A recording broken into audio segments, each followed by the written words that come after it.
Hello student, आज मैं आपको जो भी क्लास 10th का सेकेंड टर्म के जो एग्ज़ाम होने वाले हैं उनके लिए मैं आपको बताऊंगी किस तरीके से आपको प्रिपरेशन करनी है उनके लिए, और कौन सा चैप्टर कितने मार्क्स का आएगा। ठीक है, चैप्टर वाइज मैं आपको बताऊंगी कि चैप्टर वाइज कौन सा चैप्टर कितने मार्क्स का आएगा और किस तरीके से आपको उसकी जो है तैयारी करनी है, और इजी एंड हार्ड में आप किस किस को ले सकते हो, कौन से चैप्टर को इजी में कनेक्ट कर सकते हो, कौन से टॉपिक को हार्ड में आप ले सकते हो और किस तरीके से आपको उनकी तैयारी करनी है। ठीक है, तो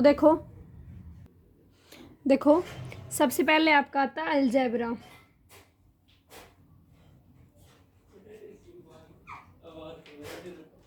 अलजेब्रा है वो कितने मार्क्स का आएगा, यहाँ पे लिख लेते हैं हम मार्क्स, यहाँ पे लिख लेते हैं यूनिट नेम।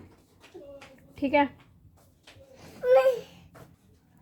अब देखो जो अलजेब्रा है आपका वो 10 मार्क्स का आएगा आपका। ठीक है, 10 मार्क्स का आएगा। उसके बाद आता है आपका सेकंड जो यूनिट है आपकी, वो है हमारे पास जियोमेट्री।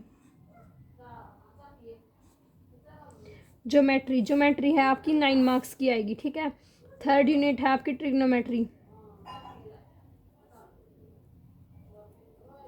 ट्रिग्नोमेट्री आपकी 7 मार्क्स की आएगी।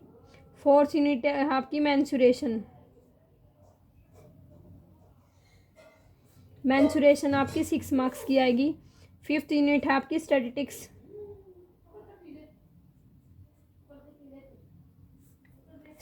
एंड प्रोबेबिलिटी है वैसे तो, बट प्रोबेबिलिटी आपका फर्स्ट टर्म के अंदर आ चुका है, तो सेकंड टर्म में आपका क्या आएगा, स्टैटिस्टिक्स आएगा। ठीक है, स्टैटिस्टिक्स आपकी आएगी 8 मार्क्स की। क्लियर है, तो ये हमारे पास जो टोटल मार्क्स हैं वो हमारे पास कितने हो गए, 40 मार्क्स हो गए। उसके बाद आपकी आती है 10 नंबर की, आपकी आती है इंटरनल असेसमेंट। ठीक है, इंटरनल असेसमेंट कितने मार्क्स की आएगी, 10 नंबर की। तो इंटरनल असेसमेंट कितने मार्क्स की होगी, 10 मार्क्स की। तो टोटल हमारे पास कितने हो गए, 50 मार्क्स का आपका जो है एग्ज़ाम हो गया सेकंड टर्म का। ठीक है, तो अब देखो दोबारा बता देती हूँ। अलजेब्रा फर्स्ट यूनिट आपकी 10 मार्क्स की आएगी। ज्योमेट्री आपकी 9 मार्क्स की आएगी। ट्रिग्नोमेट्री आपकी 7 मार्क्स की आएगी। मेंसुरेशन आपकी 6 मार्क्स की आएगी। उसके बाद जो स्टैटिस्टिक्स है, स्टैटिस्टिक्स आपका 8 मार्क्स का आएगा। तो टोटली हमारे पास 40 मार्क्स हो गए, प्लस 10 मार्क्स से हमारे पास क्या होती है, इंटरनल असेसमेंट होती है। तो टोटल जो आपका एग्जाम होता है वो कितने मार्क्स का होता है, 50 मार्क्स का होता है। ठीक है, अब देखो जो अलजेब्रा है उस अलजेब्रा के अंदर देखो आपके कौन कौन से जो चैप्टर हैं वो कवर होते हैं। अलजेब्रा के अंदर देखो सबसे 10 मार्क्स का आता है ना, तो अलजेब्रा के अंदर आपके पास आते हैं, सबसे पहला चैप्टर आता है क्वाड्रेटिक इक्वेशन का, क्वाड्रेटिक इक्वेशन। ठीक है, सेकंड चैप्टर आता है आपका इसके अंदर कौन सा, अर्थमेटिक प्रोग्रेशन।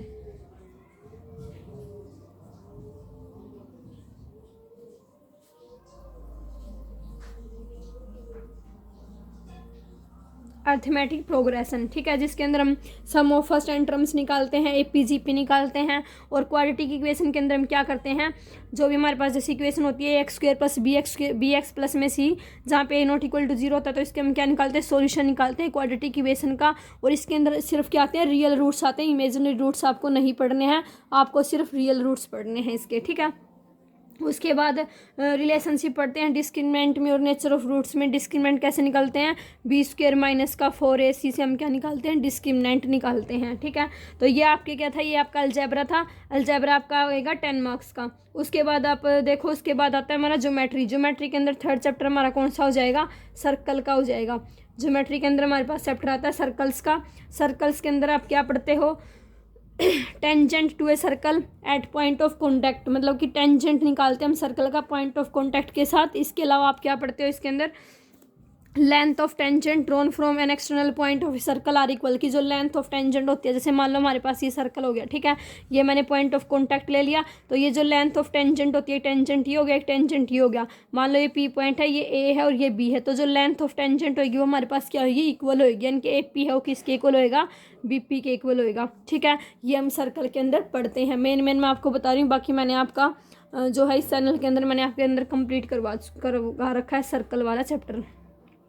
उसके बाद देखो फोर्थ चैप्टर आता है हमारा कंस्ट्रक्शन का। इसी के अंदर हमारा ज्योमेट्री के अंदर जो फोर्थ चैप्टर है वो हमारे पास आता है कंस्ट्रक्शन का, कंस्ट्रक्शंस। ठीक है, इसके अंदर आप दो चीज़ पढ़ते हैं क्या, एक तो division of A line segment in A given ratio, मतलब इंटरनली ये वैसे सिलेबस के अंदर कटवा रखा है। सेकंड आप पढ़ते हो tangent of a circle from A point outside it, मतलब सर्कल के बाहर कोई पॉइंट है तो उसके साथ आप क्या बनाते हो, टेंजेंट बनाते हो, ठीक है। उसके बाद आती है आपकी थर्ड यूनिट, ये आपकी सेकंड यूनिट थी, ये आपकी फर्स्ट यूनिट थी, ठीक है। थर्ड यूनिट आती है आपकी कौन सी, ट्रिग्नोमेट्री की। तो ट्रिग्नोमेट्री के अंदर आप क्या पढ़ोगे, सिर्फ 9 चैप्टर है, कौन सा, some application of trigonometry, some applications of trigonometry, ये आपका 9th चैप्टर है। सम एप्लीकेशंस ऑफ ट्रिग्नोमेट्री ये आपका 9th चैप्टर है, ठीक है। थर्ड यूनिट के अंदर आपका सिर्फ एक ही चैप्टर आएगा और वो सोच लो ये 7 मार्क्स का है, तो ये चैप्टर मान लो बहुत ज़्यादा इंपॉर्टेंट है। अगर आपको इसकी सिर्फ फिगर आ जाएगी ना तो आपको इस चैप्टर के अंदर कुछ भी नहीं करना। इसके अंदर आपको हाइट और डिस्टेंस निकालना है, angle of elevation, angle of depression, और हमारे पास जो सिंपल प्रॉब्लम है हाइट और डिस्टेंस के ऊपर वो निकालनी है, ठीक है। और आपको एंगल ऑफ एलिवेशन यूज़ करना है सिर्फ 30 डिग्री, 45 डिग्री और 60 डिग्री का, ठीक है। उसके बाद आपकी फोर्थ यूनिट आती है मेंसुरेशन की। तो मेंसुरेशन के अंदर आपका मेन चैप्टर है कौन सा, surface area and volume, surface area and volume, ये आपका मोस्ट इंपॉर्टेंट चैप्टर है। इसके अंदर आप क्या पढ़ोगे, सरफेस एरिया पढ़ोगे, किस किस चीज़ का, कोण का, स्फीयर का, हेमिस्फीयर का, क्यूबॉइड का, क्यूब का, सिलेंडर का, ये सारे के सारे सरफेस एरिया पढ़ोगे और सभी की आप क्या पढ़ोगे, वॉल्यूम पढ़ोगे, ठीक है। तो और इनके ऊपर बेस्ड जो न्यूमेरिकल है वो करोगे। एग्जाम्पल भी जरूर करना इस चैप्टर के, जो एग्जाम्पल है वो भी मोस्ट इंपॉर्टेंट है। और एनसीईआरटी तो आपको कंप्लीट करके ही जानिए। इसके अलावा आपको मैंने बताया था सैम्पल पेपर वगैरह करने हैं। अगर आपको पूरे मार्क्स चाहिए इस पेपर के अंदर, 40 में से 40 मार्क्स अगर आपको चाहिए तो सैम्पल पेपर की हेल्प ज़रूर लेनी है, ठीक है। उसके अलावा अपने पास लास्ट यूनिट आती है, फिफ्थ हमारे पास जो यूनिट है वो हमारे पास कौन सी है, अब ये देखो सरफेस एरिया एंड वॉल्यूम है, ये हमारे पास कौन सी यूनिट थी, फोर्थ यूनिट थी। तो ये हमारे पास 6 मार्क्स का आएगा ये चैप्टर, ठीक है, 6 नंबर का आएगा। एप्लीकेशन ऑफ ट्रिग्नोमेट्री हमारे पास 7 नंबर का आएगा। कंस्ट्रक्शन और सर्कल हमारे पास कितने मार्क्स के आएंगे, 9 मार्क्स के। ये 9 मार्क्स भी आप मान के चलो आपके फ्री के हैं, ठीक है। और जो क्वाड्रेटिक इक्वेशन और अर्थमेटिक प्रोग्रेशन है ये आपका 10 मार्क्स का आएगा, ठीक है। तो इसको भी आपको बिल्कुल अच्छे से करना है, बहुत ही ज़्यादा ईजी चैप्टर है ये। इसके अलावा देखो फिफ्थ यूनिट हमारे पास कौन सी है, स्टैटिस्टिक्स की, स्टैटिस्टिक्स की। ये मैं आपका कल वाली वीडियो के अंदर मैं आपका ये चैप्टर जो है वो स्टार्ट करवा दूंगी, स्टैटिस्टिक्स, ठीक है। स्टैटिस्टिक्स आपका कितने मार्क्स का आएगा, 8 मार्क्स का आएगा। इसके अंदर आपको क्या पढ़ना है, मीन पढ़ना है, मीडियन पढ़ना है और मोड पढ़ना है, ठीक है। इसके अलावा आपको मेथड पढ़ने हैं कौन कौन से, एक तो डायरेक्ट मेथड पढ़ना है और एक अज्यूम्ड मीन मेथड पढ़ना है, ठीक है। सिर्फ 2 मेथड पढ़ने हैं, बाकी के जो मेथड है वो कटवा रखे हैं, आपके सिलेबस के अंदर नहीं है। तो इस तरीके से आपको आपका जो पेपर है 40 मार्क्स का वो आएगा। ये आपको बिल्कुल अच्छे से पता होना चाहिए कि हमारा सिलेबस किस तरीके से सिलेबस डिवाइड कर रखा है और कौन सा चैप्टर कितने मार्क्स का आएगा। एक बार दोबारा बता देती हूँ, क्वाड्रेटिक इक्वेशन और अर्थमेटिक प्रोग्रेशन 10 मार्क्स के आएंगे। सर्कल और कंस्ट्रक्शन 9 मार्क्स का आएगा।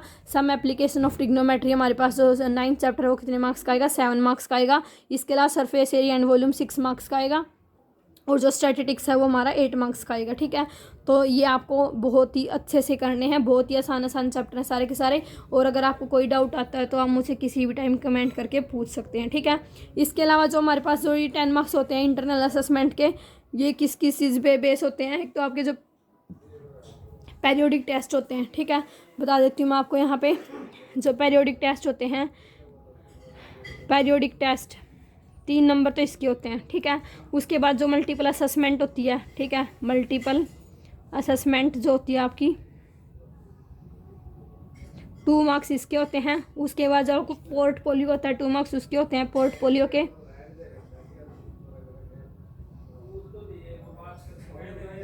पोर्टफोलियो के 2 मार्क्स होते हैं। इसके बाद जो स्टूडेंट की प्रैक्टिकल एक्टिविटीज़ होती हैं, ठीक है, एक्टिविटी लिख लेती हूँ, एक्टिविटीज़ जो होती हैं उसके 3 मार्क्स होते हैं। तो टोटल ये हमारे पास कितने मार्क्स होते हैं, 10 मार्क्स होते हैं। वो किस चीज़ के होते हैं, इंटरनल असेसमेंट के होते हैं, ठीक है।